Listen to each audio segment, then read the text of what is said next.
Hello and welcome to the Muse discussion podcast with me, Harry, and my intrepid co-host, Josh.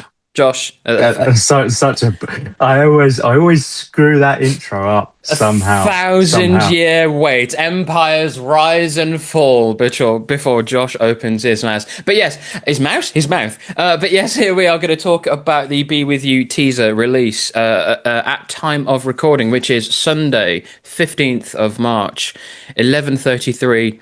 And 9 seconds away from the 34. We are very close to the release of the Be With You single, so we're hopefully going to try and get this released maybe on the same day, maybe on the Monday, we don't know.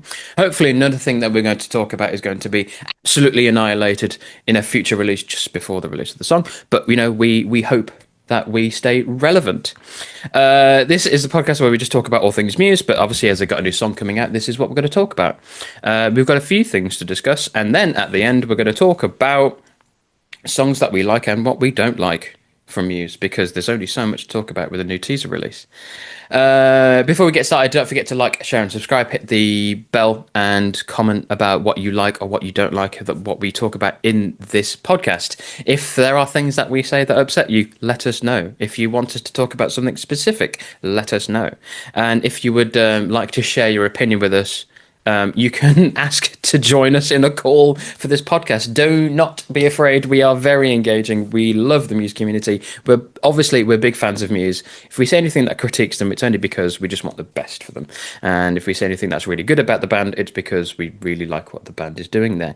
And hopefully we can get some agreeable disagreements between Josh and I, because so far we've agreed on everything. It would be nice to get a kind of an Alistair Campbell and Rory Stewart agreeable disagreement sort of thing going on. I will take the position of Alistair Campbell, and you unfortunately have to play the role of Rory Stewart.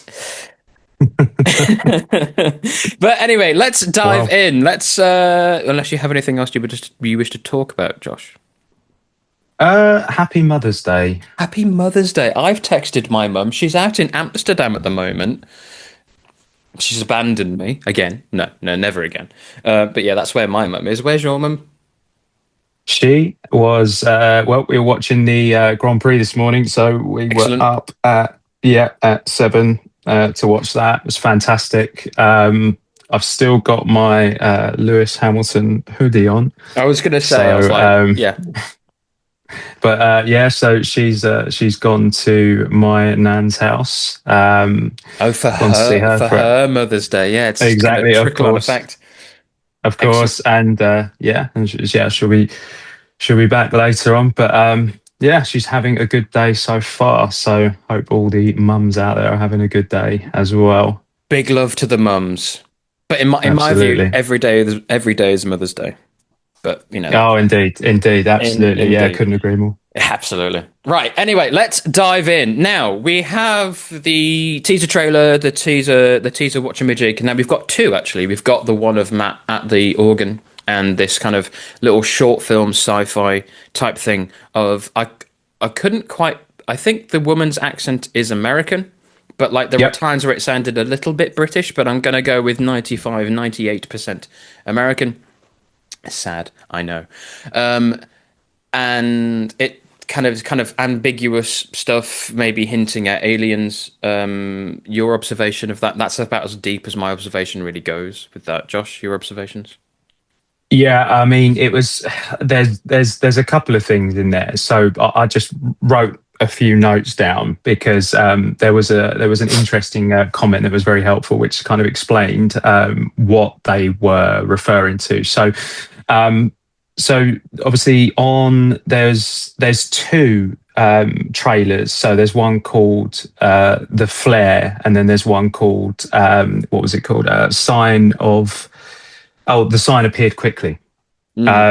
So those were the two that were released, obviously, and then there was the teaser for Be With You as well.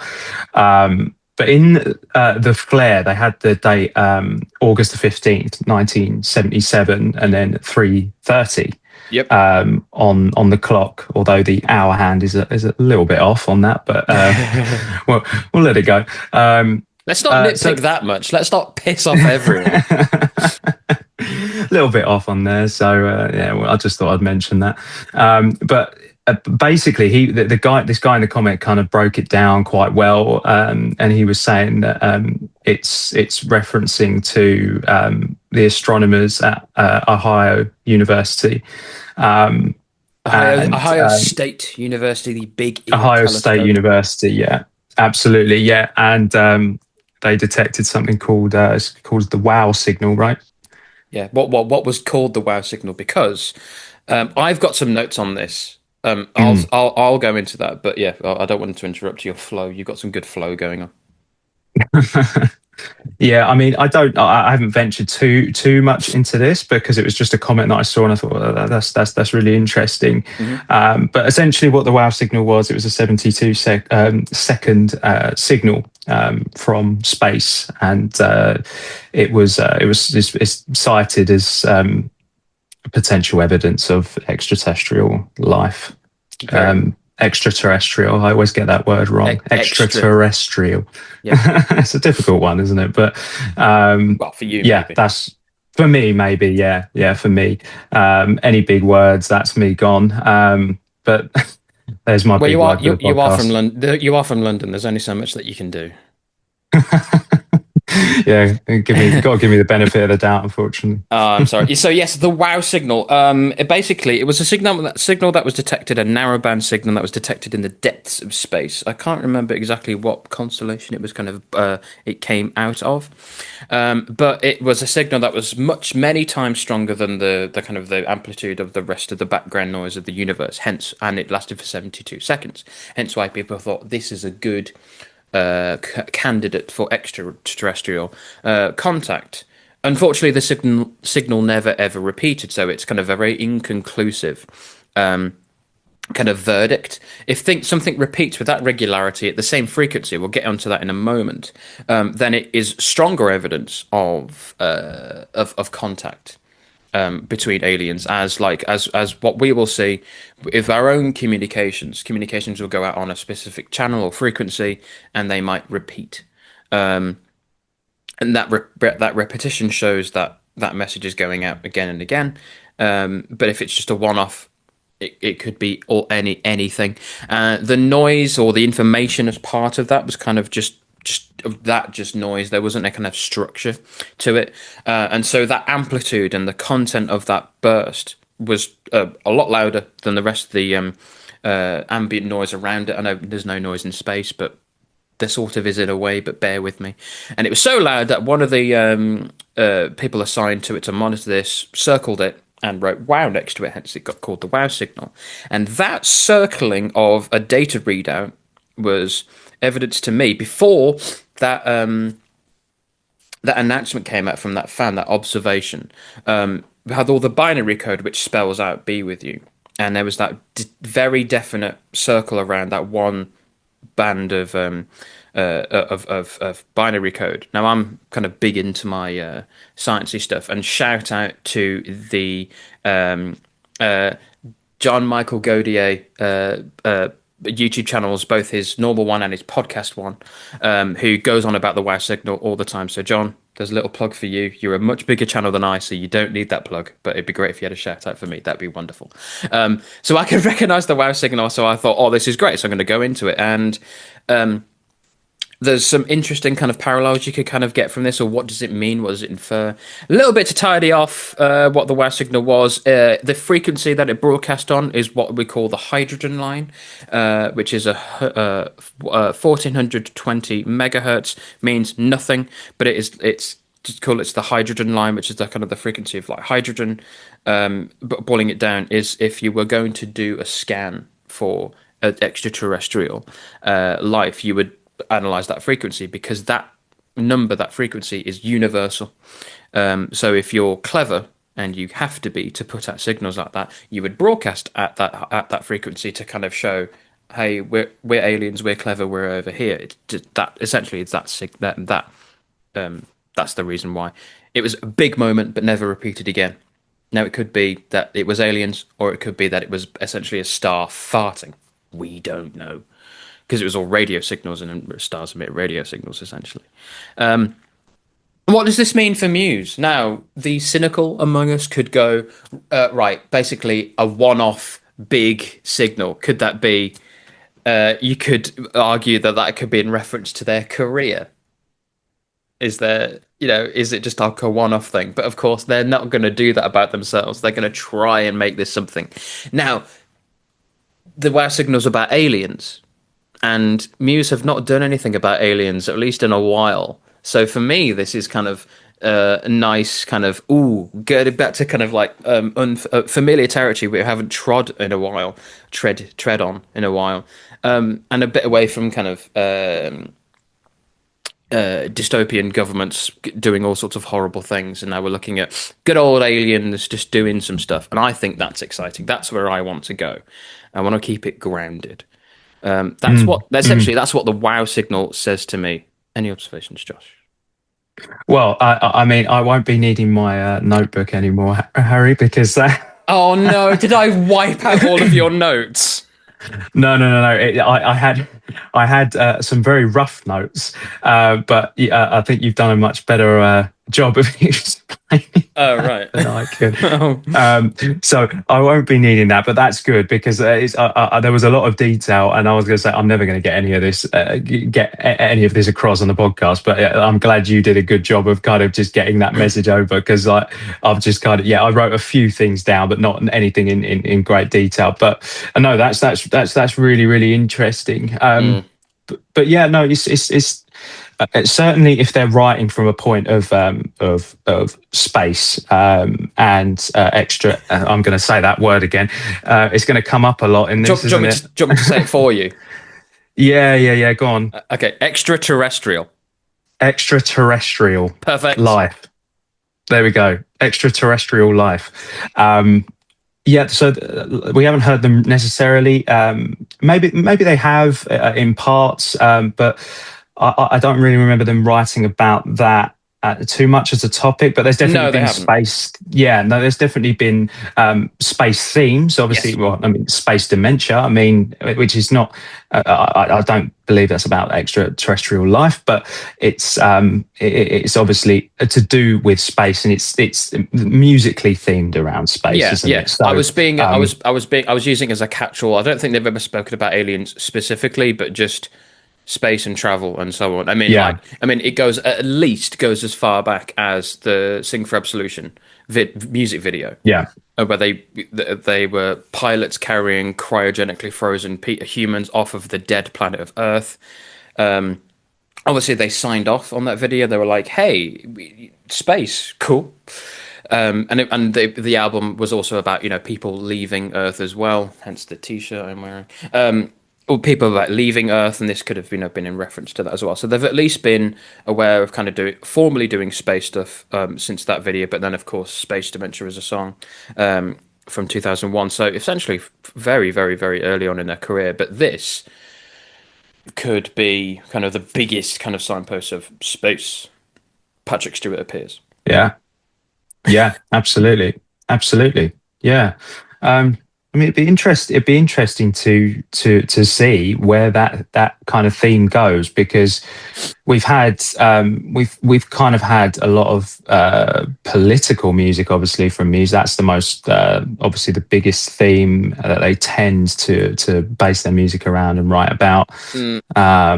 And we've had other things in there as well, but I mean, yeah. The way you said other things, it's like, don't sound too disappointed, Josh.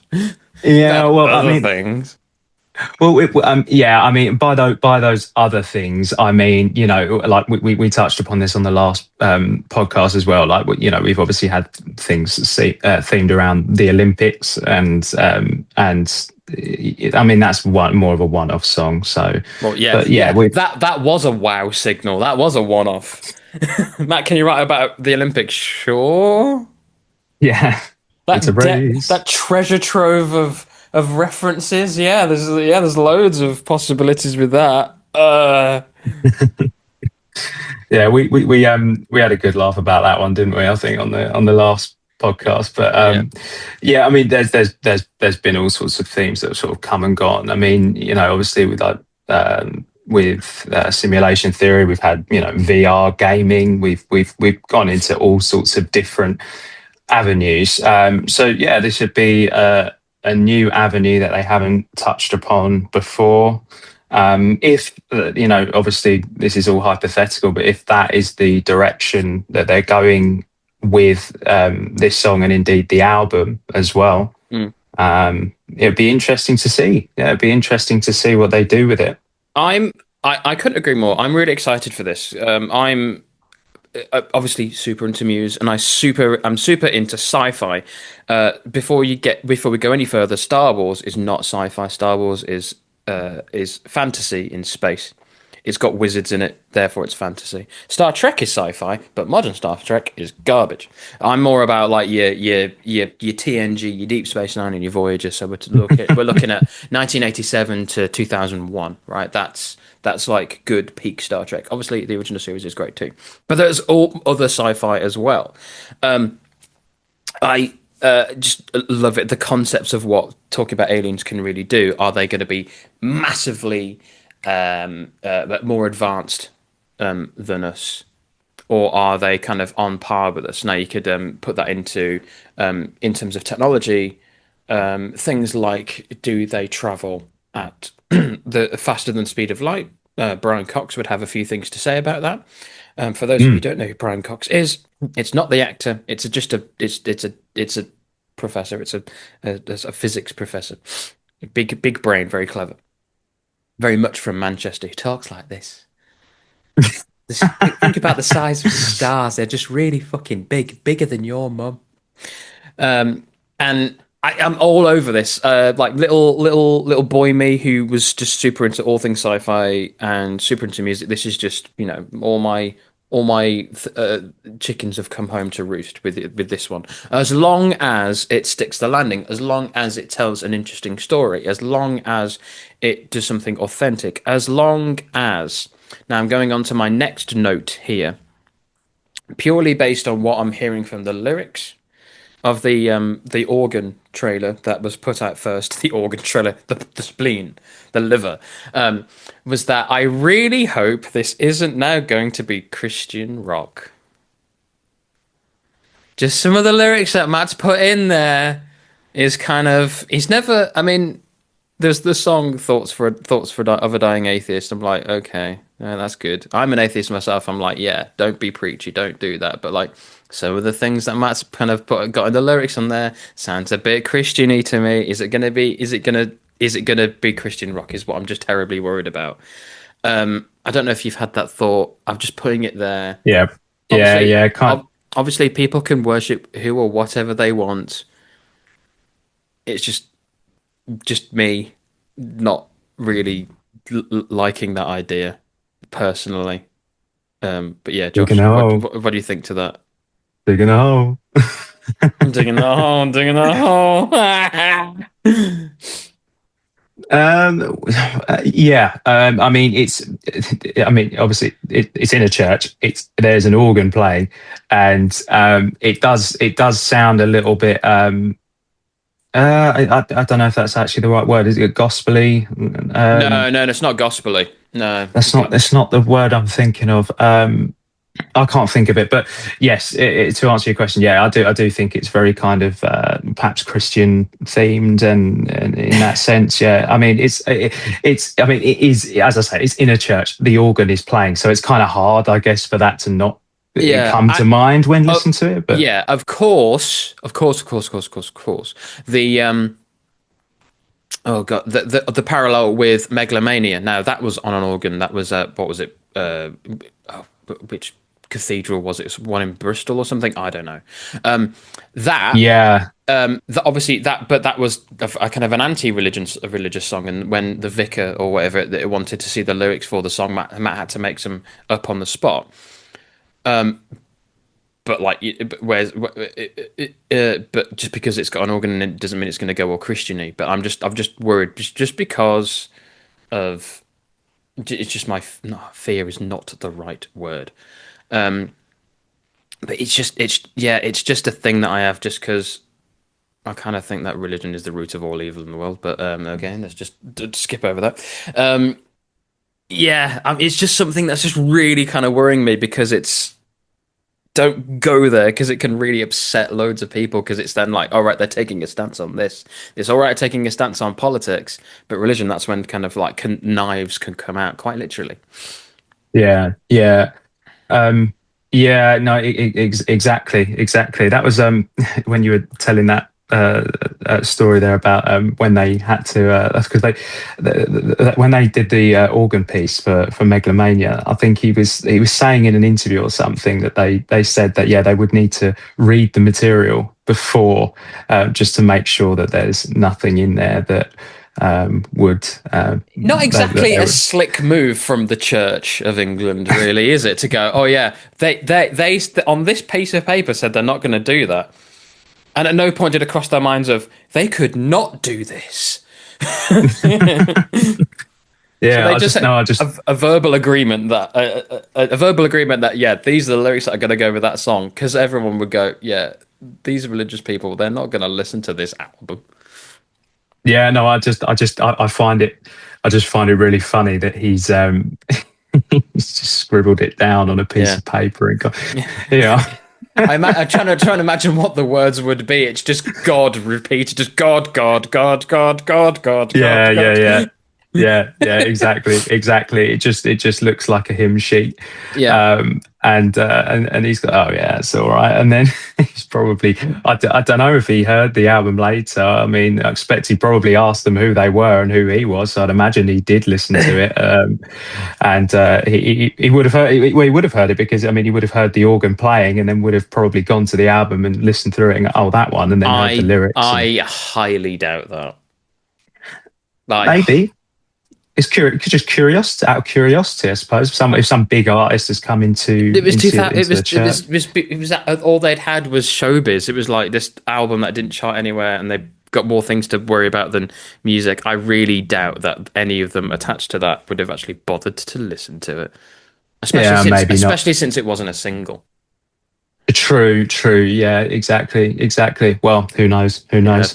That's I a mean, mystery. I'm basing this criticism entirely on the line of I need a leap into the fire and find a higher power. It's higher power. Now that could be anything. The higher power could be technologically advanced extraterrestrial life, or it could be It could God, be. or it could be God, and or you could have the argument of God is an alien, and you know, not magic or whatever magic is. Um, it's so open to interpretation, but it's just got me worried because of all sorts of reasons. I know that people might shout at me in the comments. Please do shout at me. That you know, a discourse is great. Um, I will say I'm not trying to belittle any religion. I just think it's dangerous to kind of start putting these in. Having a pro stance on that can kind of go either which way. If you would like to discuss it, please come onto the podcast and let's have that chat in a nice, organized fashion. Yeah, absolutely. I mean, did when you listened to it, did I mean what was just I mean on your thoughts on it kind of like musically? Did how did you kind of feel about the track when you first listened to it? It opens, you know, great, you know, suspenseful, and then you know it has a bit of flair, get some chords out there, nice, a good chord progression, and then his voice comes in. My main critique is just the quality of no, I won't go there yet. Is it seems to be a bit kind of paint by numbers at this point. You know, build up, get some going in there, get that solid build up, and then by the end of it, we've got that. It's going to going into something bigger. So this part of the song is very much the beginning of the song. It's not a clip taken from the middle. It's very much the opening of it. At the end, it sounds really like it's going to go into something big in the same sort of way that Newborn does, where you've got the piano bit, the vocal, and then obviously, or you know, or like Unnatural Selection did. That starts out with an organ and then goes to something like that. So I guess from a production standpoint, from a compositional standpoint, it's not doing anything new, but it's a way that it's a methodology that works for them, and that I think that they're really good at. Muse are really good at quiet loud, which is like kind of the basis of like grunge music. Nirvana were huge for quiet loud. Smells Like Teen Spirit is the quintessential perfect example of having your big chorus and then your nice little quiet verse. And the quietness of the verse emphasizes how big and epic that louder bit is. Or the Yeah, starting point. It's very prog rock. yeah, Take yeah, a Bow is the perfect example for Muse in terms of how to make a song get bigger and bigger and bigger over time. That song just gets bigger. It doesn't have that verse chorus structure. It has this A B C D structure where it gets bigger, and they're really good at it. I know from a musical standpoint that it's going to be really good. I mean, you'd expect that from Muse. I do have yeah. concerns, however. Josh, your opinion and your input. Yeah, I mean, I have to agree with what you said there about how Muse actually generally approach a song. Not every song, but as you said with with Newborn, they tend to do intros that are almost like completely different songs in themselves, Mm. and then they sort of tie in later to something bigger. And yeah, I think, I mean, that's that in itself is a huge departure from music as we know it today. And I'm talking about sort of just general pop music. If you go down the charts, they all follow the kind of same structure now, where they almost start off with like the chorus, Yeah. and it's just a load of choruses all put together. Yeah, yeah. It, All that it's same chord sequence throughout, they just change a little bit up. I mean, Muse have been guilty yeah, of that, or it's just the same chord sequence the whole way through. That's tedious. That's a classic thing that's done in pop music, but then they just have yeah, different production for your verses to make it stand out. But I don't like when a song is the same chord sequence the whole way through. no, Um, no, just yeah. purely from being a guitarist, where I'm like, I want something exciting to play. Um, Yeah, absolutely. I mean, I feel like a song it should take you on that journey of starting off as something completely different, and then elaborating and building up to something else. And it's that journey and that rise, if you like, mm, that makes it. It creates that anticipation for what's mm, coming all the ab- time. definitely, Um, definitely. and Muse do a great job of that. And if I was to name a song that wasn't Muse that does a similar thing, maybe like Dire Straits, Money for Nothing, where you got that huge build up with the drums at the start, is absolutely Yes, phenomenal, isn't yes, it? But yes, yes. we don't hear that enough anymore. Because well, I mean, I won't go too much into that, but I mean, We're going to start critiquing the entire music industry, yeah, which I'm fine with, because I think the music industry at the moment, right now, the music industry is dog shit. It's mm, awful. It is a terrible place to be. I mean, like you've got things like Spotify, which pays artists a pittance, like absolutely yeah, nothing, and it's all about like the massive artists that have got like massive record labels behind them. But you and I both know that those record labels will cut those people loose the second they start to lose money. There's yeah, no loyalty in the music yeah, industry. It's almost as bad as politics. You don't have any friends in politics. You don't have any support in the music industry. As long as you make people money, then they will continue to support you. And by that I mean they continue to hang around a bit. yeah, I yeah, absolutely adore music. I mean, it's one of the bases of culture and civilization. It's one of the things that gives like meaning and brightness and life, in for want lack of a better word, to civilization. And the fact that it's so over commercialized is actually a detriment to it. We yeah, alluded to in the last episode that obviously with Matt's divorce going through, it's a really awful time for him. But that suffering is a good opportunity to write really hugely impactful music. It's sad to have to go to those extremes to get hopefully good music, but the starving artist is a saying in itself. Like people suffering can make great art. We had a little joke about the Van Gogh earlier. He was not recognized in his lifetime. It was only after he died where people started to give a crap about him, and that's kind of true broadly for painting artists at the very least, where their work becomes finite. There is not going to be any more. That's where a value comes in. Different mm, when it's kind of the opposite when there's like a musical artist where you want more and more and live opportunities and so on. I think Yeah, yeah, very few bands or artists get popular after they've died. Um, uh, and with the way that music industry is at the moment, it's just it's huge transactional, and no one really cares about in a lot of ways. No one cares about the message that's coming across.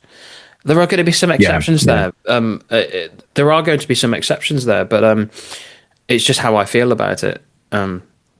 Yeah, no, yeah, absolutely. I feel exactly the same. It's become a well, I mean, for I guess for those who don't know and would like to know, it's the reason a lot of songs do start off with very very short choruses and songs are just generally shorter in general. It's literally just because think of it as like a thumbnail on a YouTube video. Yeah, You got to hook the or just a YouTube video in general is, you just got to hook the listener in those first couple of seconds, because yep. they won't listen, because everybody's attention span right now is the size of a pea.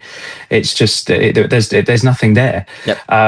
And everyone is just well, just it's showing signs of just ADHD in general, I suppose, because it's just like they don't have enough attention or interest there to actually even listen to music as it builds. So that's why that's unfortunately And departed now. I absolutely agree. I mean, one of the big things, the impactful things about music is that it rewards you when you listen to it. It like can build. I mean, the genre that plays at odds with that structure, you got to hook them within the first 5 seconds, or else you're doomed. Is prog music. I mean, like think of any Pink Floyd song. It takes about 1 billion years to get going, but once you are there, you know, Yeah, it's it is. huge. It is that journey, and that's a perfect example there, Pink Floyd, because their songs, one song, obviously it's most of them extremely long, but they take you on this journey with them throughout the song, and it's almost like you've watched a short film in that sense, like, because you feel like you really have moved with the song. Whereas, unfortunately, yeah, music nowadays, as I said, it's just chorus, chorus, chorus, hook, hook, hook, hook, hook, all the time, so it can just get as much playtime as possible. And yeah, that's really it's unfortunate to see that, but that's one really good thing that I like about Muse, is that they've there's some songs where they've obviously followed a bit more of a pop format, but they've tried to always keep songs interesting. Some songs I might not like, but they've always tried to kind of keep that sort of that journey flow throughout the song present. And they've made a conscious effort to do that, and they've made that effort in knowing that that's gonna, I guess, cause them to get perhaps potentially less streams from viewers, or sorry, listeners that are that are much younger, that have come on to listen to them. Maybe that they're not going to hook their interest as they would have hoped, but they've kind of made that sacrifice just because of the art and because of what they want to do, I guess, with their music. I don't know that for a fact. Again, I'm just sort of hypothesizing there, but I mean, it's just, I guess it's a strong hypothesis, really. Yeah, no, they've stuck true to what they want to do, and as artists, they've gone right. We want to tell this story. This is what we want to say. Occasionally, they've done right. This is going to be the pop song of the album, and that's fine. To have one or two. Usually, they are the least good songs on the album, so it's just like skip for me. But anyway, so just to wrap up on this section of the musicality of the clip, so how do you feel about it? Do you resonate with what I've got? Do you have a point that I've not touched upon?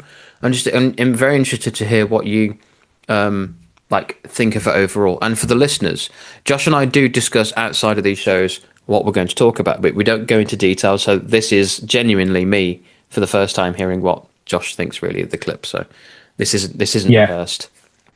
I mean, yeah, as I've said before, I mean, largely it does actually remain the same as what your views are. One thing I did want to say that as well is that I felt that the falsetto parts, the those bits, I felt that they were a bit poppy, a little bit kind of cliche, maybe.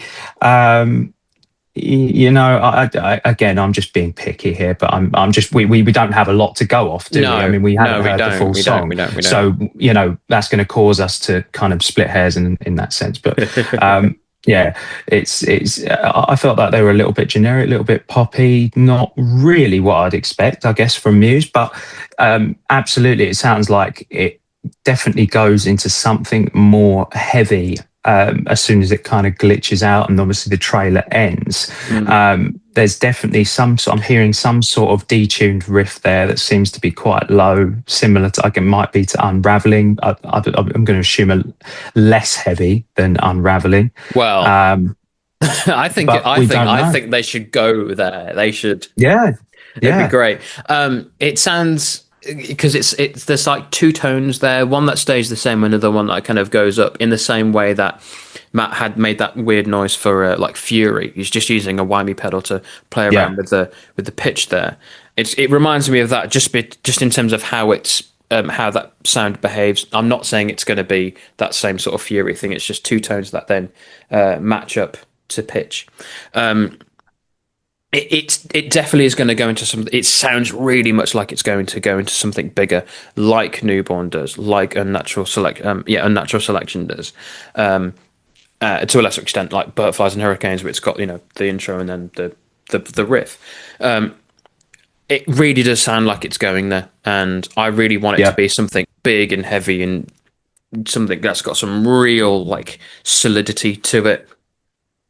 yeah, absolutely. Because I feel like after, if it doesn't go there, I'm not Missed opportunity, sure. missed Yeah, it opportunity. missed opportunity, and I'm not sure What? what it's gonna. If it doesn't go in that direction, what I'm trying to say is, if it doesn't go in that direction, then I'm leaning towards the not liking it side. Absolutely, yeah. That's what I mean by missed opportunity. Because if it does Yeah, that, and then just cuts, or it's then if it does something like they did with that song that they did with Zed, the 1685 thing, or yeah, song, where it doesn't it. Do you know that one? Did you listen to that one? yeah, Yeah, absolutely, it yeah, doesn't go big, but it's got that pace behind it. If it did that, it would it would tick the box for like power, but it wouldn't tick the box for like face melting riff or something really strong. And I feel that would be like really frustrating. yeah, yeah, That's where I'm yeah. at with missed opportunity. So it's really geared itself up to have a big riff like Newborn, like Unnatural Selection, close to what Unraveling did. But if it does something like that song they did with Zed, then I think it's not going to be enough. I know that sounds like super opinionated or like kind of potentially really spoilt. And who am I to say this? It's their song; they can do whatever they want with it. Yes, it's their song; they can do whatever they want with it. But they make music for the fans. So this is Exactly. just Yeah. one humble little fan saying, "I would like it to be a face melting riff, please. Please, As sir, always, can I have as some always. more?" Yeah, I yeah, want to talk about Matt's voice. Unless you have yeah. anything else you want to discuss. No, that's actually, yeah, that's where I was gonna go next, All right, because lay it on me. Lay it on me. What have you got? yeah, this obviously, this was one of the things that we did discuss prior, and we had like a little sort of conversation Ex- about, and Extensive voice notes were passed to one extensive another. voice notes.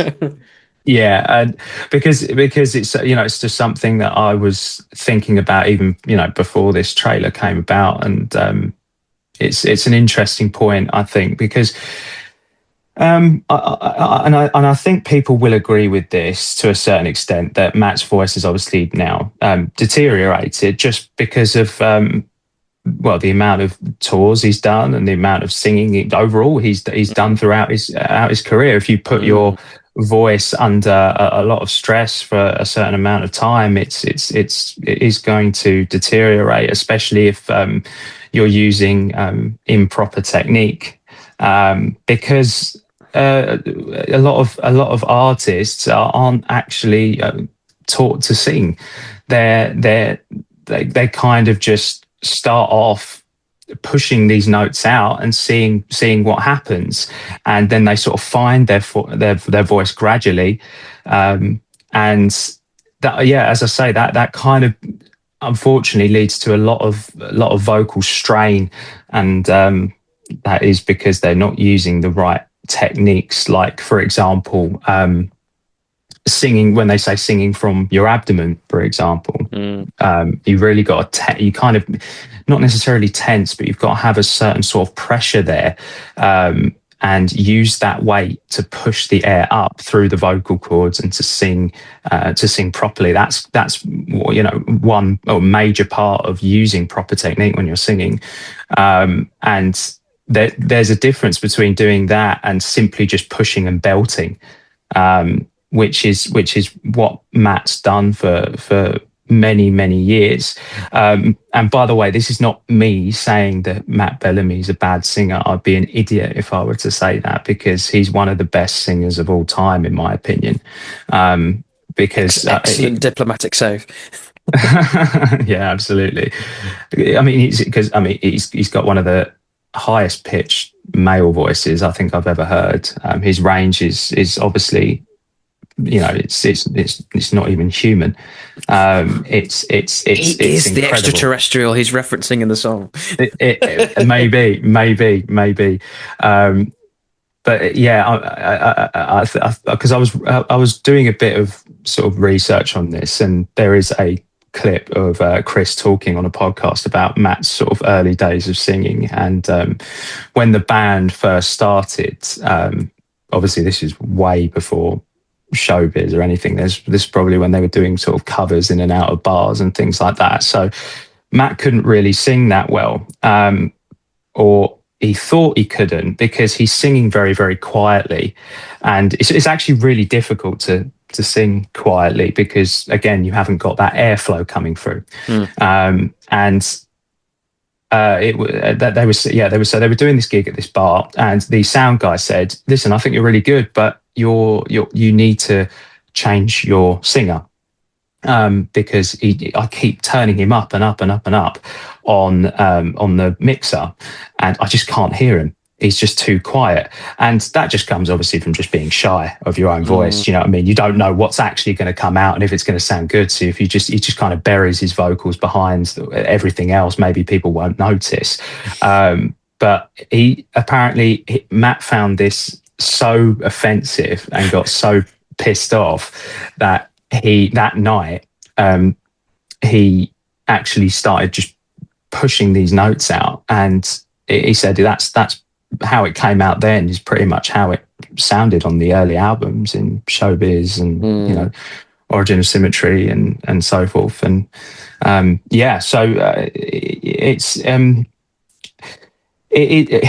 going back to my point, obviously his voice, it has deteriorated over time, and I think it's most present in his falsetto. I think the full voice notes, again, they're difficult to sing, but certainly in his higher falsetto, for it, I'm talking like Plug-in Baby. The falsetto notes in that, you can see it's a real struggle for him, and he's trying to get the note out, but it's not quite ringing the way it was. As we were talking about as well, they've obviously had to lower the keys of certain songs due to their high the excessive range needed to actually sing those falsetto notes, like Nights of Sidonia and Time Is Running Out. So they've brought those down a step. Sorry, is it a step or a half step? Half step, yeah. So yeah, it's just obviously evidence that backs up my point there, that he's obviously not comfortable singing those songs live anymore, which is a shame. But again, he's done it for years, and I think he's got good mileage out of his vocal cords for sure. Oh yeah, I mean absolutely. I think what was it like? Bringing Nights of Sidonia down half a step, and he got almost 20 years out of that song before he had to bring it down. I mean, that's good going. The song's still there; it's just a slightly lower pitch, and it's not the first time that's been done. I mean, they've done that with. They've done that with Sing for Absolution. They did that very, very early on. They did that within the Absolution tour, where they brought it half a step down, which dumbfounded me that they put a capo on the he put a capo on the second fret, but then still made it half a step down. I know how that's done. He just turned the the C chord into a B chord. Easy. It's how it's kind of gone about doing. It was interesting, but then also Starlight, Fury, were ones that were brought down quite quickly. Again, Starlight was brought down within the same tour. Yeah.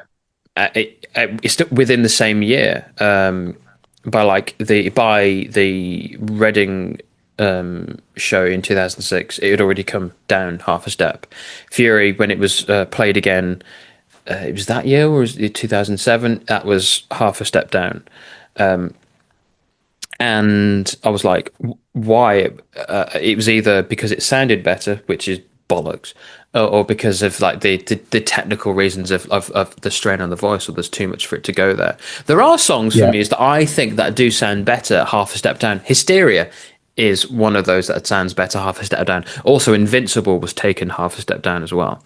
Yes, it was. Yeah, there's all sorts of there, but Hysteria does sound better half a step down because it's just got more like menace to it, I think. But it is essentially just to save the voice, because the voice can't hit that. And it also reminds me of around, was it 2014 when Matt had some sort of throat thing? Cancelled a few shows, but he still had it. But they went ahead and did that festival show. They took out one or two songs and they did that Nirvana cover, and you can you can hear that strain in his voice, like he was still battling it. I'm surprised that he still did Nights of Sardonia with that voice thing, and in some ways you could kind of go, did his voice recover from that? They said this in the voice note. I remember years ago watching Top Gear. Jeremy Clarkson had lost his voice, and like he managed to speak a few times during the show, but mostly kind of shut up. Bizarre for Jeremy Clarkson. And then subsequent shows where his voice did come back, it never got back to how it sounded before, and it deteriorated that way. Obviously Jeremy Clarkson is not a singer, but he does an awful lot of talking, so his voice doesn't really rest. And ever since then, it didn't get back to how it sounded, and it just aged and aged and aged. Maybe some people can't hear it, but for someone like myself and Josh, also you, who've done music production where you really key into the delivery of a vocal piece, even if it's sung or if it is spoken, you can hear every little like imperfection, as it were, all the strains, or when it starts to crack or creak, and how it differs from how it used to be. Again, if you go away and listen to interviews from Matt from 2001 to interviews how he sounds now, there is going to be a lot more fatigue in that talking voice. It's going to be very subtle, but it's there. But then you have to remember that it's always there.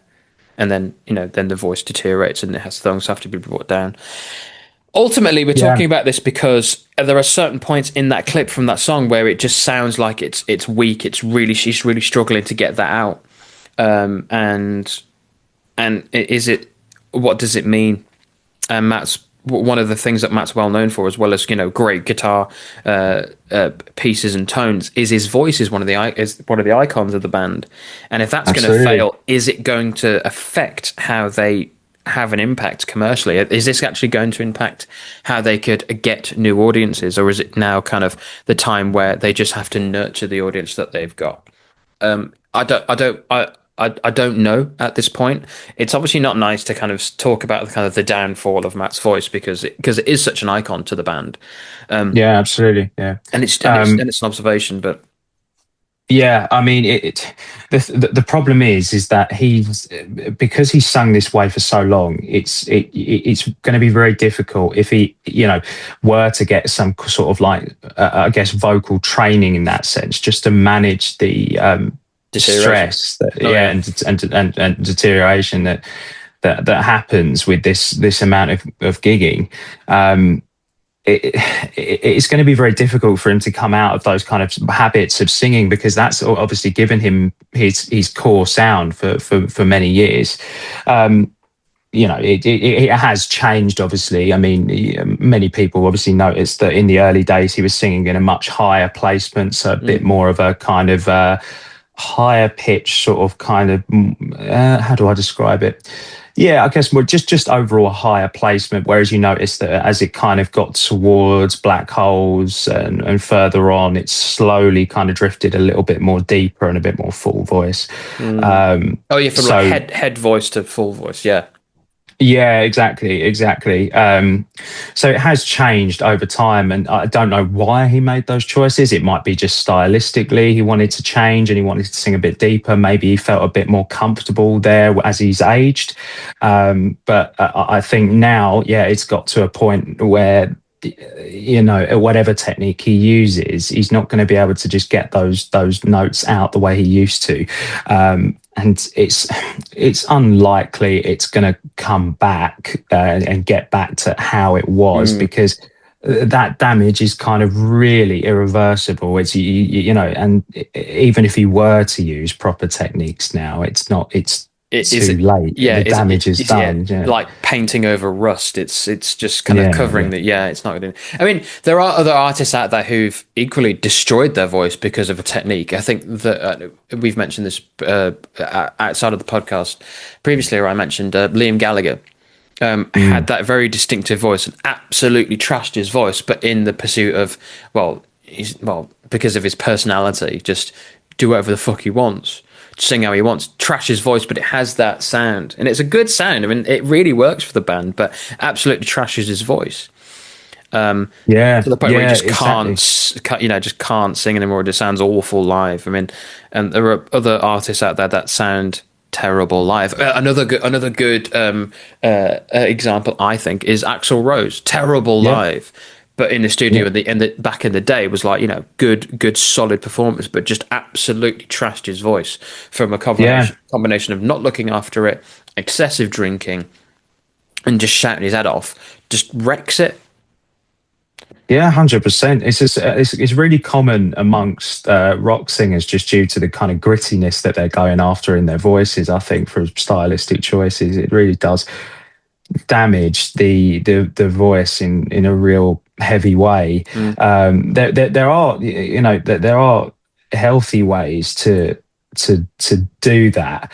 Um, but again, it's not back then. It was all so raw. Do you know what I mean? You would just you'd play bars, you'd find your style there, and then it would just continue. Whereas artists now, they have, oh God, they have, like if you're taking like a big artist now, like, like Sabrina Carpenter, for example, like, the amount of vocal therapy sessions she would have, and training, and the encouragement to use proper technique in her voice and vocal rest. Do you know what I mean? How many times have you seen those kind of artists not speak at meet and greets with people because they're on vocal rest? Do you know what I mean? And not doing interviews because they're on vocal rest. It's this big thing now, and I can see exactly why they're doing it.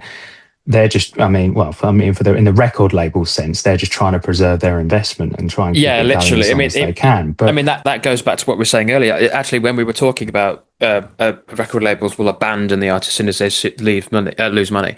Sabrina yeah, Carpenter was the person that was in my mind. She's big right now, but the album that this isn't her first album that she's promoting at the moment, or is it her second?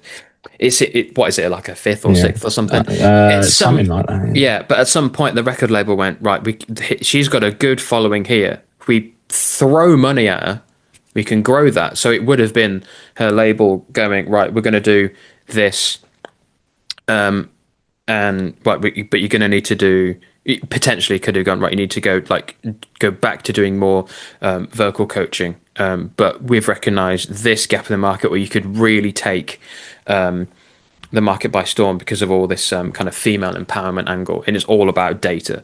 So lots of women go to her shows, and lots of young women go to her shows, and so there's a strong marketing opportunity there. Yeah, yeah, absolutely. And to just kind of capitalize on that. So they throw money at her, they would have made their investment back, and then now they're probably just going to ride that wave.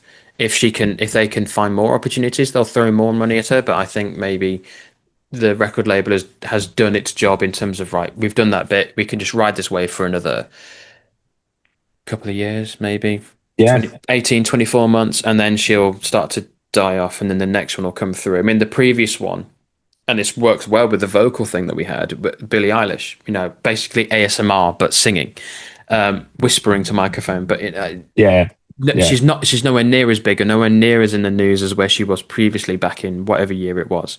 And then the next one will come along, then the next one will come along. It's all about yeah, marketing, and that's one of the reasons why I don't like record labels. You look at it on the surface and go, "Oh, great! It looks like they're doing it for themselves, and it's all and they're being really genuine." But no, there's about huge teams of people behind her with an enormous budget to make it work. I mean, similar in with Taylor Swift, where before she was doing like country music, and then she did this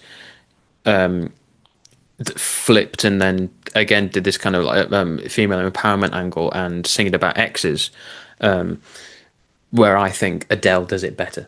But it's the same sort of vibe, but Taylor Swift seems to be a bit more authentic with it, whereas she survived a little bit further despite copious amounts of private jet travel. But yeah. The problem is as well that a lot of people now, where they're, I mean, the thing is with like young guys and young girls, they're really interested in learning to sing more than ever now. It's so much more common, that's really and good. That on its own, that's really yeah, good. on its own, that's really good. The bad part about that is that they are not actually finding their voice because they're not starting from scratch with a vocal coach that will allow them to sing naturally in a where your vocal cords aren't being manipulated to sound like someone else. Because what tends to happen is they'll listen to their favorite artist and they'll listen to their tone, and then they'll try and imitate that tone almost like they're doing an impression of that person. Mm. In doing so, you're, as I say, you're manipulating your vocal cords in such a way that's unnatural for you, but is natural for them, because Mm, mm, mm. their vocal cords are completely different size and completely different shape, and and that's where the problem comes up. So a lot of people are using now really bad techniques and are following through with them, because once you start your artist journey, let's say you're a YouTuber, you've listened to Adele God knows how many times, and you try and imitate her voice and you become popular.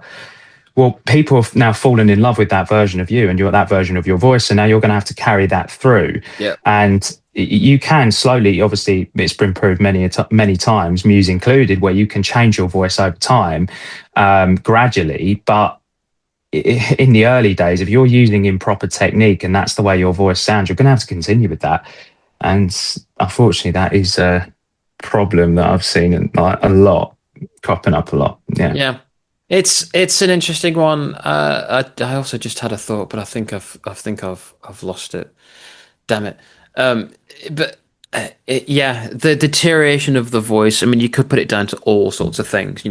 Excessive use, improper technique, just age, just attrition.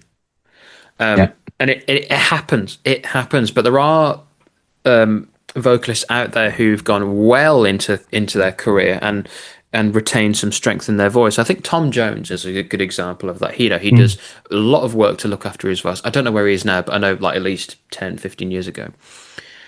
He was, still looking after his voice as much as he could and still belting it out and in a good way. I don't know how he is now. So maybe poorly researched or poorly thought, but it is possible. But probably because he had the understanding from the beginning to then take it through.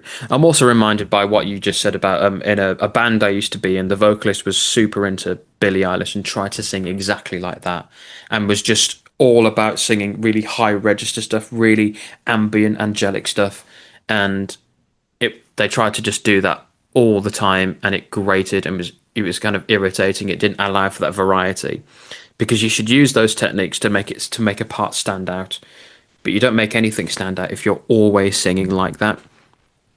And it's Yeah. just because they do this and they sound good when they do that. I can do that and I can sound good by doing that. And no, it's more that there's more than just the voice. It's focusing on one aspect and just running away with it. Yeah. So Yeah. yeah, we started with a whole discussion about the "Be With You" teaser, where that's going to go, the wow signal. the direction of where this is going to go. Is it going to talk about aliens, the musicality of the clip, the failings or the kind of the worrying parts of the clip? We're looking at Matt's voice. I would like to now talk about our favorite Muse songs and our least favorite Muse songs. How about we do that, Josh? Absolutely. Let's Let's let's do it. let's talk about some Muse songs that we like, that we don't like, and some guilty pleasures. Josh, hit me. Yeah. So I have put down for well, I've got it written down as best Muse song that's not very popular because Yes, I we didn't need, want to cheat. Yeah, we need to get in the criteria for this. So it's not because loads of people will just put in like singles. So loads of people will be like, "Oh, plug in baby." Just reminds me of the by request show. You can have any set list that you want, any Muse song you want, and people wasted their votes by asking for plug in baby. It's like they put that in every single fucking show. Have some literally, originality. literally. Um, so yeah, I mean, I put for that Blackout, and the reason I did is because I just listened to it and I think it's a really well written, nice song to listen to, and I love the lyrics in it. I love the strings in it, and I especially like the harp version of that song. I just think that's brilliant. The shots, the camera shots in it are absolutely beautifully taken, and it's just absolutely brilliant. I like the use of the fuzz factory as well when it's being used live when they're performing it live. Sorry, yeah, brilliant song. And there's also a strings version. It was never released, but there's also a strings version at the end of the harp DVD when the credits roll. So yeah, that's really nice. Unfortunately, they never actually released it, and I can't find it anywhere. Was it not just the instrumental version of the song? No, it was actually there are strings on the original song, but this one was more Like heavy on more, the strings. Yeah, more okay. strings, and More, they were playing. more, Yeah, more. and they were playing the Kylo Ren appears to conduct the band. More. Oh, oh man, what a terrible film. wasn't great. No, no.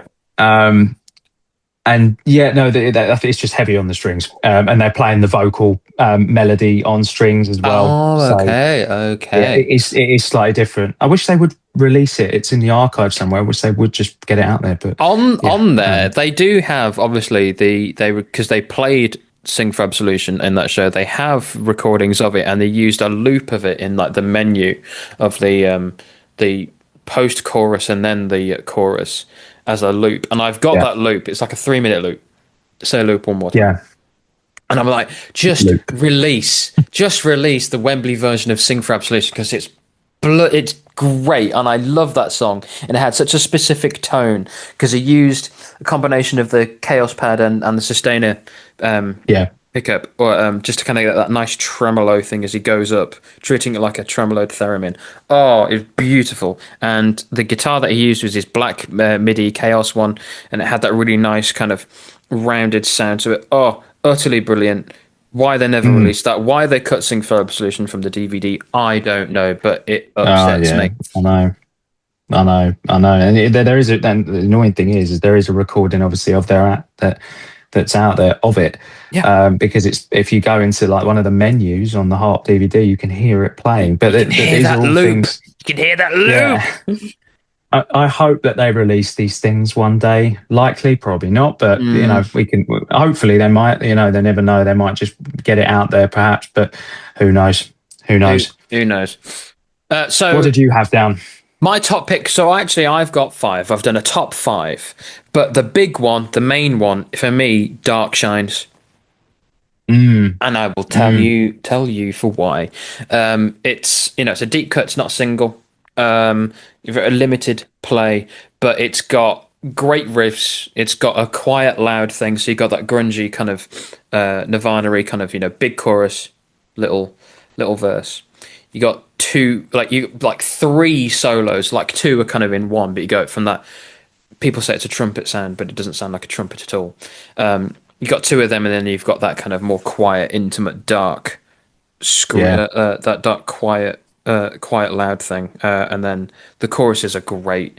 The Yeah. Reading 2011 version is brilliant, half a step down, and in the final run through the chorus, they have that chromatic descending bit for the chorus, and that just that little Yeah. bit, utterly brilliant. Yeah. Love that song so very much.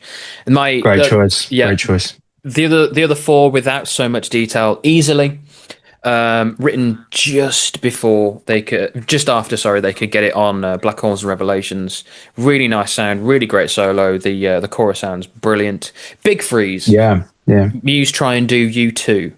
I love that. It sounds great. It's obviously got a bit of Queen in there, but Muse do a lot of Queen sounding stuff. But yeah, Muse do You Too. Now, there are some U2 songs that I really like that have got a great sound, great production, and The Edge is a favorite guitarist of mine, so that ticks that box. Next, Brilliant. Ruled by Secrecy, big piano, end of the world Mm. dystopia thing. That's a bit more well known because it survived a couple of tours, and Yeah. it just sounds brilliant as well. And then the last one, strange choice, but I hopefully you'll agree, Overdue. Yes, to agree. No, I do say that "Sober" is my favorite song from Showbiz, and it is because I think it's like secretly the best song. But "Overdue" is like a short, sharp, like barely a 3 minute long song. It's got the quite loud thing going on in there very early on in their career, and the chorus is just really nice, flows really well, like musically, and the verses are great, are really great as well, like punchy and yeah, just really nice overall. Those are my top five. But yeah, Dark Shines is the big one. Yeah, excellent. Yeah, no, I agree with all of those. I could put those in my top five as well. I thought, yeah, I mean, Dark Shines is a song actually I listen to really regularly because I really liked it when they did when they performed it at Reading Yep. in 2011. Yeah, I thought that was, I mean, obviously it's a brilliant show, and you know it's absolutely fantastic song. And it was good. It was great to hear all of those old songs Yeah. again because That and Screenager. Oh, yeah, I think yeah. that was the last time it was played to date, right? Yep. Yeah. Yeah, yeah, for a lot of those songs. Well, yeah, yeah. Hype music. I believe Michael Cut's got played a couple more times after that. Yeah, In the second yeah, world tour. But yeah, Screenager, Dark Shines. I'm pretty sure. I'm pretty sure that was the last time for Megalomania. I might be wrong, but yeah, those three definitely never played again. yeah, yeah. No, Hyper Music was played again. It was played in the Drones tour. Yeah, Screenager and Dark Shines just never played again. I don't remember that actually. I'll have to find that. They released it. They released it. Yeah. It is in there. Okay. It is in there. Interesting. Hyper Music. Interesting. It was done again. That But was yeah, a good thing about Drones, that they brought all those songs back, sort of, you know, and they were swapping them out consistently Yeah. and giving a bit of a surprise element to the show. Yeah. You know, like almost like a secret song. They didn't name it a secret song, but no, but you know, it effectively it was like that. Effectively was, yeah. I thought that was good. Good that it did that, yeah. Yeah.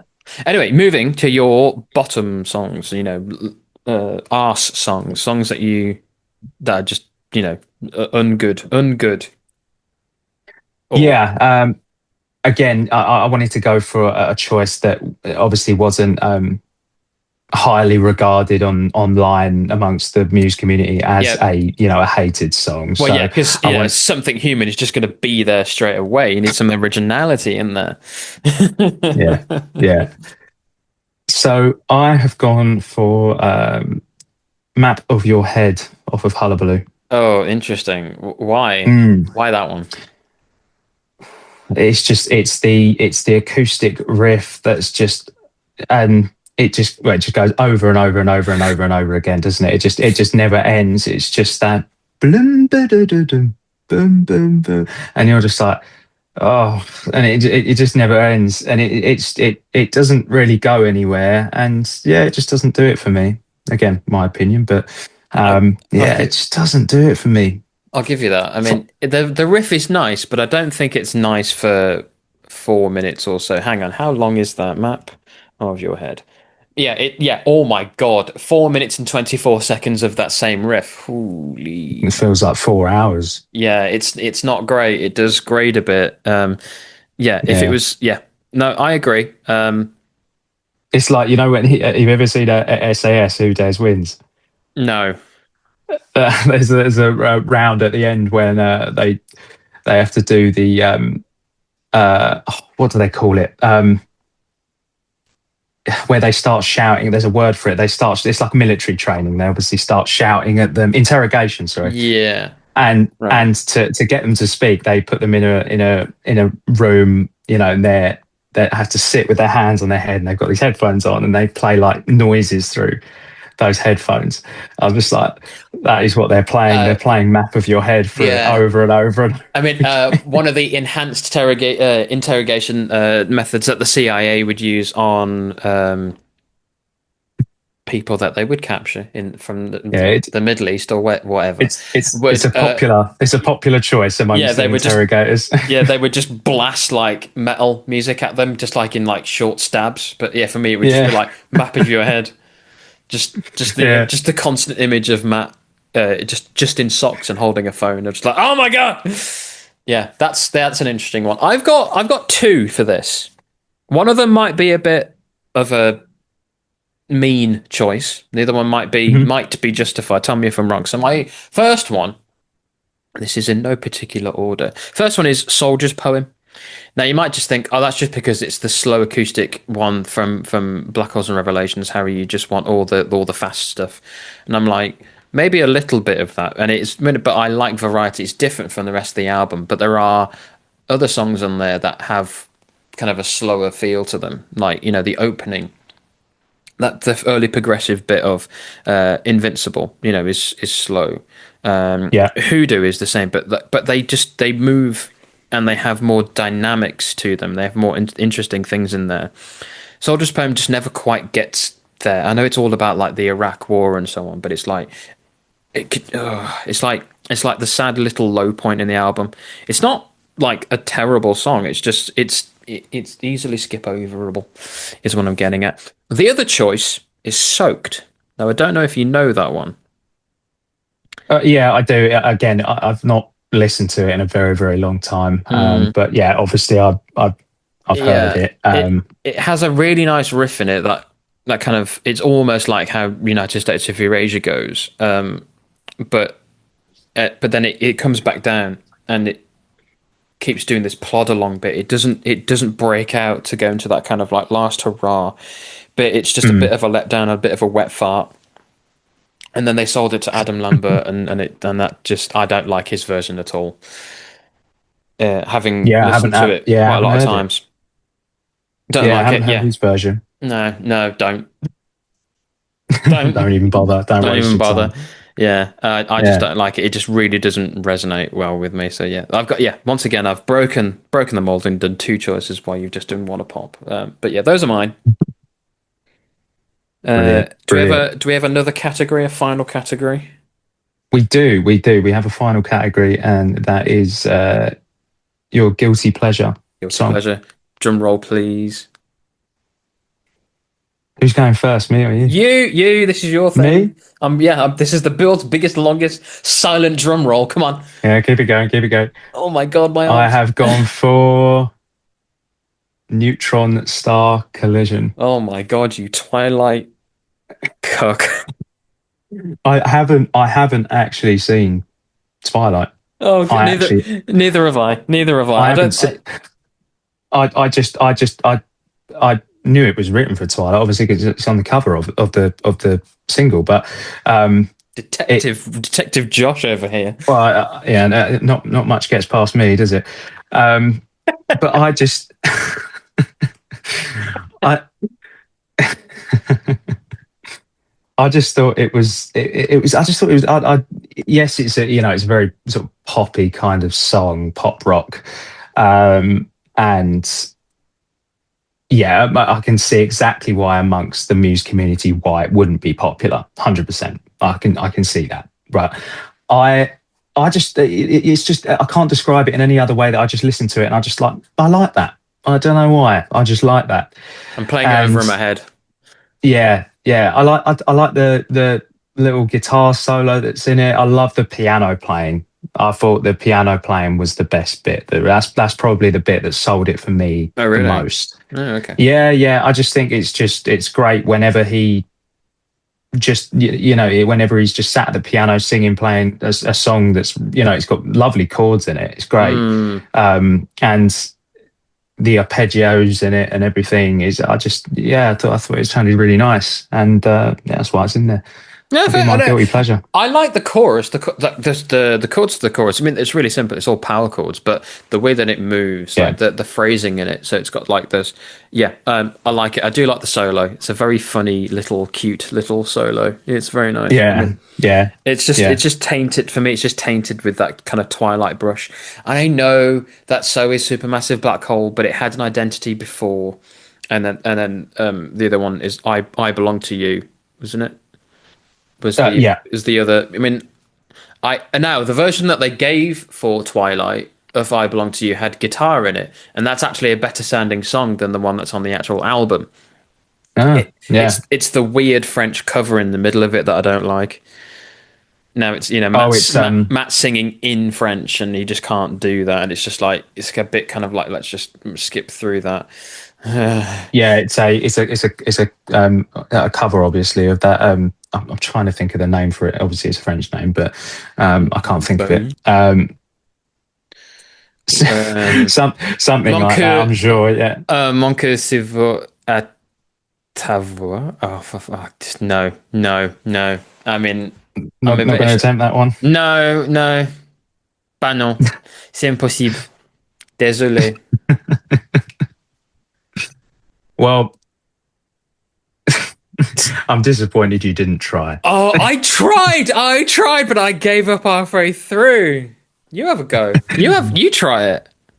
Oh, don't bring me back to that. I couldn't even pronounce the Okay, word yeah. So extraterrestrial. at least I tried. I will lay on my guilty pleasure, and then we can put this whole saga behind us. My guilty pleasure, a drones, a little droneslet is not Revolt, but it's Aftermath. Mm, mm. Now it's Muse do Pink Floyd basically, and Sort of, yeah. what's not to like about that? I think it's great. The solos, there's like two, like one and a half solos in it. Really nice, really great sound for it. Yeah. Very kind of thoughtful. Um, Mm, mm. and it's a good song overall. A really nice sound to it, and off the album that a lot of people kind of were a bit kind of fidgety on. Obviously, the more conventional choice of like guilty pleasure might be Revolt, but Yeah. Aftermath is just in my view, just a superior song overall. It sounds just much more thoughtful, more intimate, just more better. That's a word or phrase that's grammatically correct. I just really like it. I just really do. There's a lot of songs on Drones that I do like. I really like Dead Inside. The solo's fantastic. Psycho, I think, is one verse too long. If it was shorter and punchier, that would be better for it. Mercy, garbage, get in the bin. Don't like Mercy. And then you've got the kind of the run of let me just pull up the album so I can speak in proper order. Yeah, Reapers, The Handler, Skipping Over JFK, and Defector. Those three, big sound, drop D songs, great energy Mm. to them. Reapers is obviously the better one. Defector is a good, strong second place, and then The Handler is the kind of the third, the run to the litter, but they're still really good. Kind of falls down a bit with Revolt. Aftermath, a really nice highlight. The Globalist, um, don't think it should really be called Citizen Erased Part 2. It definitely is its own thing. Definitely has three modes to it. And then there's that the third part, the piano bit, is a cover as well. That's not really, but musically, that's not a Muse, the original piece. And then Drones, which is just loads and loads of vocals on it. Not really much of a fan of that. It's a bit kind of self-indulgent. But yeah, Aftermath really is a nice highlight and Yeah, works I'd really agree. well. I'd agree. Yeah, I'd agree with that because I mean, yeah, I actually I listened to Aftermath quite a fair bit. Um, I like the music video for it as well. I thought it was really good, and yeah, lyrically, it's a really nicely written song. I think Mm. with a nice sort of message behind it, and I think the video captures that message quite well. So yeah, I mean, Mm. I can see exactly why it'd be on there. Um, and I think that, yeah, I mean, overall, Drones, I love Drones as an album. You know, start to finish, I really got the feeling it kind of told a story. And that one, Aftermath, was obviously one of the latter tracks in the album, and Yeah, I thought it finished it off really well. yeah, no, absolutely. It was a really nice kind of a good ending to the narrative that was being written up there, and it was it's the strongest concept idea that they have for any of their albums. It's really clearly there. The narrative Mm, is really very much there. The other ones that have tried yeah, to do something similar kind of isn't as strong, because yeah, I think yeah, the next one that they that tried to do that, I would argue, is Simulation Theory. But Simulation Theory has more bad songs than good ones, and that interrupts it. And even then, more so with the live film, the film from the live show that they put with it, where all the performances were interrupted with a short film. Really messed with the pacing. I didn't enjoy it, and the narrative that they were trying to string in there, all the outcome of it, was a bit kind of muddled. It was like some sort of like COVID thing, but it's a computer thing, and something about werewolves. It was a bit muddled. I yeah. didn't like it. Didn't like it. Yeah, I get that. Yeah, 100%. It was all over the place, wasn't it? I mean, Yeah. it was just that. And to be now I think of it, there's just really no those songs that I listen to still on that album. Um, yeah, it was just no songs that I really go back to. Do you know what I mean? Because I often find that when I listen to a Muse song, I won't like it necessarily at first listen, and then it can have the growing effect on me. And and then I end up really liking it, and I come back to it quite a bit. And with simulation theory, I kind of expected that to happen, and I expected that same thing to occur, but it never really did. Really, apart from, I mean, maybe Break It to Me a little bit, but again, I don't listen to Break It to Me that much. I don't dislike it, but I just don't listen to it that much. I know exactly what you mean. Break It To Me is my favorite song off the album because it's like Rage Against the Machine and Muse, or Yeah, Muse do Rage Against the Machine. You know, you've got that lower B, the low E tuned down to B, so they do that kind of bouncy riff. The chorus is nice, and it I think it flows really well, and the solo is great. It's just weird noise. I think it's a lot of good yeah, Muse elements all thrown together. It's just a shame that the song is surrounded by lesser beings around it. yeah. And it was nice to see him utilize the Chaos Pad properly again. Yeah, and in an interesting way. I still don't quite know how it in live how it worked. I mean, I know a lot of people say, "Oh, it's controlling a whammy to go through 2 octaves up and 2 octaves down," and I'm like, "No, it doesn't. Yeah, That's not how a whammy pedal works. It's yeah, two no, octaves up or 2 octaves down or 3 octaves down, not all in one go." I know that Matson Guitar Works did make that blue guitar with a Chaos pad, well, with an XY pad that did have a whammy pedal in it, but the one that Matt had was just a normal one. So yeah, they may couldn't well get it have working. controlled a whammy pedal, but just to go down, oh, it's holding some samples. I don't know. I've never seen any compelling evidence to say definitively this is how that worked, but I don't care just because it sounds great. And when I play that Yeah, song live, I do a kind of a guitar solo, like a traditional kind of guitar tappy solo. yeah, Um, yeah. anyway, you just make it It's whatever it yeah, noise. it's a strange guitar. So I've even heard. I don't think this is true, but I've even heard things about that because of the complexity of that part. It might have been mimed at some gigs. Very much doubt it. Very much doubt it. He might. They were just saying that the Chaos Pad wasn't producing any sound and it was just a pre-recorded thing, but that's not true because it changed from gig to gig, and yeah, I don't know what the actual setup of that is, most most of the times when it comes to Muse gear, obviously, if you watch the other things, I have a lot of answers for certain things and the way they're routed, but that I'm not entirely sure No, on neither am I. how that was done. What we could do to dispel this is that maybe we could reach out to Chris, Matt's guitar tech, get him on this, do an interview with him, and he can just spill the beans. So We could here it do, is. yeah. We're debuting that we are going to try and get Matt's guitar tech on this podcast to give us an insight of how some of this works. Obviously, that's tall order. That's asking for a lot, and it would need Matt's blessing and sign off as well. But I would Need really an love email to, address. and I'd love to speak to Chris. I'm sure his name is Chris. I'm sure it is. Yeah, it To is, yeah. get him on, and he can do that because he's done it before. He did an interview with where was it, RJM? Those people Yeah. who do his pedal That was the only one pedal. he's done, I think. Yeah, Oh no, he did well, he didn't do a rig rundown or anything like yeah, that, but he did that other one about the guitar that's got the the computer in it. yeah, It's yeah. got So like a he's done little it laptop before, in it or something. but will he come to our little humble podcast and spill some beans? We don't know, but there we go. That's quite a bit of, but a sizable podcast in there for you all as usual. I mean, when we pitched this idea for this specific episode, we were like, right, we're going to get this in under an hour, and we have definitely gone over an hour.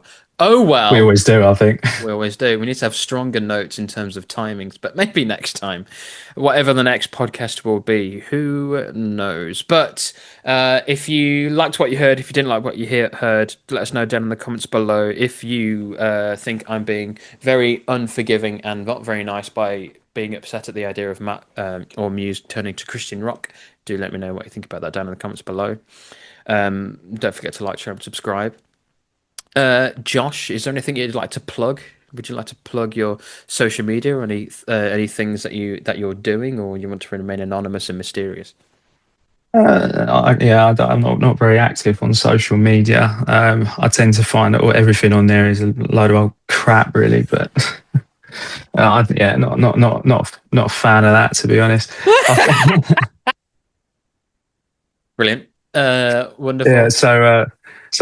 no, I suppose is the No, answer, isn't there you it? go. There you go. What am I doing? I am. This is probably going to go out before this. So, at time of at release of recording, in a couple of days' time, I will release a medley of Rage Against the Machine's "Evil Empire." So I take snippets of all the songs and just weave them in. That was really really fun to do. To just blast all that whole album because I did that with Black Holes. And I wanted to do some others because, as well as it being the 20th anniversary of Black Holes this year, it's the Hmm. 30th anniversary, I believe. Well, it's an anniversary of Evil Empire by Rage Against the Machine. So that's exciting. So all that Yeah, very exciting stuff. So yeah, with all that done, I've been Harry, I've been Josh. and thanks for listening and watching.